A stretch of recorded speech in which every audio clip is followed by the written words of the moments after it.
Now, fair Hippolyta, our nuptial hour draws on apace. 4 happy days brings in another moon. But oh, methinks how slow this old moon wanes. She lingers my desires, like to a stepdame or a dowager, long withering out a young man's revenue. 4 days will quickly seek themselves in night. 4 nights will quickly dream away the time. And then the moon, like a silver bow, you but mention heaven, shall hold the night of our solemnities. Go, Philostrate, stir up the Athenian youth in merriment. Awake the pert and nimble spirit of mirth. Turn a melancholy forth to funerals, the pale companion is not for our pomp. Hippolyta, I wooed thee with my sword, and won thy love doing thee injury. But I will wed thee in another key, with pomp, with triumph, and with revelry. Happy be Theseus, our renowned duke. Thanks, good Aegeus. What's the news with thee? Full of vexation come I with complaint against my child, my daughter Hermia. Stand forth, Demetrius, my noble lord. This man hath my consent to marry her. Stand forth, Lysander, and my gracious duke. This man hath bewitched the blossom of my child. Thou, Lysander, thou hast given her rhymes, and interchanged love tokens with my child. Thou hast by moonlight at her window sung with feigning voice verses of feigning love, and sung the impressions of her fantasy with bracelets of thy hair, rings, God's conceits, knacks, trifles, nosegays, sweetmeat. With winning hast thou flinched my daughter's heart, turned her obedience which is due to me, to stubborn harshness. And my gracious duke, be it so, she will not hear before your grace consent to marry Demetrius. I beg the ancient privilege of Athens, as she is mine, I may dispose her, which shall be either to gentlemen or to her death, according to our law, immediately provide in that case. What say you, Hermia? Be advised, fair maid, to you. Your father should be as a god, one that composed your beauties, yea, and one to whom you are but as a form in wax, by him imprinted and within his power to lead the figure or disfigure. Demetrius is a worthy gentleman. So is Lysander. In himself he is, but in this kind, wanting your father's voice, the other must be held the worthier. I wouldn't. My father looked but with my eyes. Rather his eyes, with your judgment you must look. I do entreat your grace's pardon. I know not by what power I am made bold, nor how if I may concern my modesty in such a presence here to plead my thoughts. But I beseech your grace that I may know the worst that may befall me in this case if I refuse to love Demetrius. Either to die the death or to abjure forever the society of men. Therefore, fair Hermia, question your desires. Know of your youth. Examine well your father's choice. You can endure the livery of a nun, for to be in shady cloister mewed. To live a barren sister all your life, chanting faint hymns to the cold, fruitless moon. Thrice blessed they that master, so their blood to undergo such maiden pilgrimage. But earthlier happy is rose distilled, than which, withering on the virgin thorn, grows, lives, and dies in single blessedness. Brilliant, sweet Hermia, and Lysander, yield the praise title to my certain right. You have her father's love, Demetrius. Let me have Hermia's. Do you marry him? Scornful Lysander, true he hath my love, and what is mine, my love shall render, and she is mine, and all my right of her I do estate unto Demetrius. I am, my lord, as well derived as he, as well possessed. My love is more than his, my fortunes in every way as fairly ranked as Demetrius. And which is more than all these both can be. I am beloved of beauteous Hermia. Why should not I then prosecute my right? Demetrius, I'll avouch it to his head, made love to Nedar's daughter, Helena, and won her soul. And she, sweet lady, dotes devoutly dotes in idolatry upon the spotted and inconsistent man.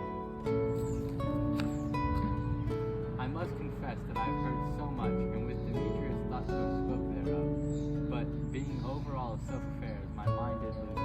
But Demetrius come, and come, Aegeus, go along. I must employ you in some business against our nuptial and confer with you of something that concerns ourselves.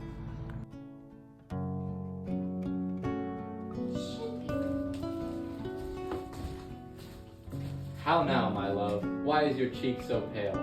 How chance the roses there do fade so fast? Belike for want of rain, which you.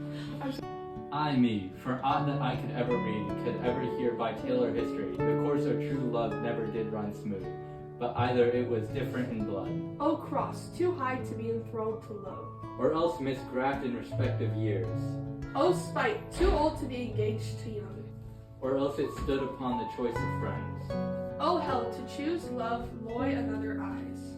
Or, if there were a sympathy war, death or sickness did lay siege to it, making it momentarily as a sound, swift as a shadow, short as any dream, brief as the lightning in the holly night, that in a spleen unfolds both heaven and earth, and ere a man has power to say behold, the jaws of darkness do devour it up, so quick bright things come to confusion. If then true lovers have been ever crossed, it stands as an endicted destiny.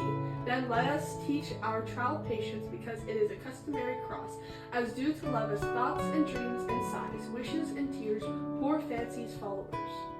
A good persuasion. Therefore hear me, Hermia. I have a widow aunt, a dowager of great revenue, and she hath no child.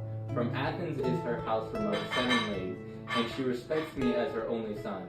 There, gentle Hermia, may I marry thee, and to that place sharp Athenian law cannot pursue us.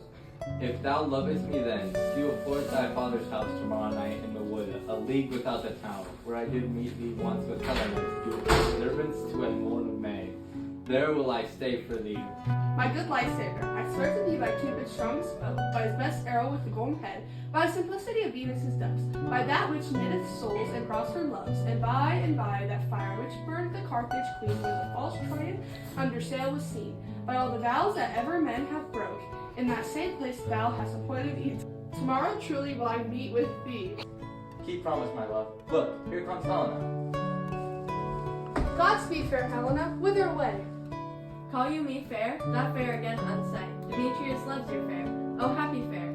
Your eyes are lodestars, and your tongue sweet air more tunable than lark to shepherd's ear. When wheat is green, when hawthorn buds appear, sickness is catching. Oh, were favor so, yours would catch, fair Hermia, ere I go. My ear should catch your voice, my eye your eye, my tongue should catch your tongue's sweet melody. Were the world mine, Demetrius being baited, the rest I'd give to be you translated. Oh, teach me how you look, and with what you are sway the motion of Demetrius' heart. I frown upon him, yet he loves me still. Oh, that your frowns would teach my smiles such skill. I give him curses, yet he gives me love. Oh, that any prayers could such affection move. The more I hate, the more he follows me. The more I love, the more he hateth me. His folly, Helena, is no fault of mine. None but your beauty, would that fault were mine. Take comfort, he no more shall see my face. Lysander and myself will fly this place. Before the time I did Lysander see, seemed Athens as a paradise to me. Oh then, what graces in my love to dwell, that he hath turned a heaven unto a hell. Helen, to you our minds we will unfold tomorrow night, when Phoebe doth behold her silver visage in the watery glass, decking with liquid pearl the bladed grass, a time that lovers' flights doth still conceal to Athens' gate, have we devised to steal. And in the wood where often you and I upon faint primrose beds were wont to lie, emptying our bosoms of their countless sweet, there my Lysander and myself shall meet, and thence from Athens turn away our eyes to seek new friends and stranger companies. Farewell, sweet playfellow, pray you thou for us, and good luck be thy Demetrius. Keep word, Lysander, we must starve our sight from lovers' food till morrow deeply. Go. I will, my Hermia. Helena, adieu. As you on him, Demetrius dealt on you. As waggish boys in game themselves for sway, so the boy love is perjured everywhere, for ere Demetrius looked on Hermia's eye, he hailed down oaths that he was only mine, and when this hail some heed from Hermia felt, so he dissolved and showers of oath did melt. I will go tell him of fair Hermia's flight. Then to the wood will he tomorrow night pursue her. And for this intelligence, if I have thanks, it is a dear expense. But here in need I to enrich my pain, to have his sight thither and back again.